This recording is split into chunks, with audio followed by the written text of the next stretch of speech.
L'ultimo l'abbiamo ripreso oggi sotto la pioggia, all'incrocio delle carceri lungo la strada ovest. Ma il tema degli accattoni a Treviso è diventato insostenibile se anche la giunta Manilio ha deciso il giro di vite sui clochard. Troppi in città e troppo molesti, o come in questo caso pericolosi per la circolazione.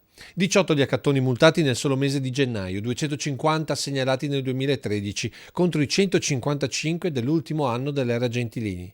Tutti gli identificati vengono da fuori Treviso, dei campi nomadi di Mestre, come la 27enne rumena che ha raggiunto il record di sanzioni. Ben 60 volte è stata pizzicata dai vigili mentre chiedeva soldi insistentemente. Veneziano, ma anche padovano, e tutti che arrivano dalla stazione. Un esercito che ogni giorno vaga per le vie della città. È vero, purtroppo. So che è vera e che non è una cosa da poco, insomma, mi sembra che sarebbe necessario forse più vigilanza che girasse per la città, non solo per quello, per tante altre cose. Fastidiosi, insistenti.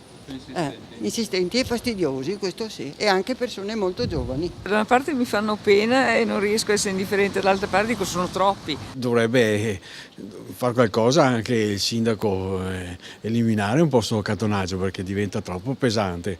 Ogni passo c'è qualcuno che domanda carità, poi ci sono specialmente quelli a cosa di barba nera che danno un fastidio enorme. Quindi secondo me sarebbe da fare qualcosa. Chi a suo tempo era stato anche criticato per la decisione di proibire l'accattonaggio in città è l'ex vice sindaco Gentilini, che non le manda a dire al sindaco Manilio e al delegato alla sicurezza Grigoletto. Sono provvedimenti a scoppio ritardato che non servono a nulla, perché io ho parlato con qualche mendicante il quale mi ha detto: signor sindaco, non è più lei il sindaco, c'è un altro sindaco e noi abbiamo l'assoluta libertà di andare dove vogliamo.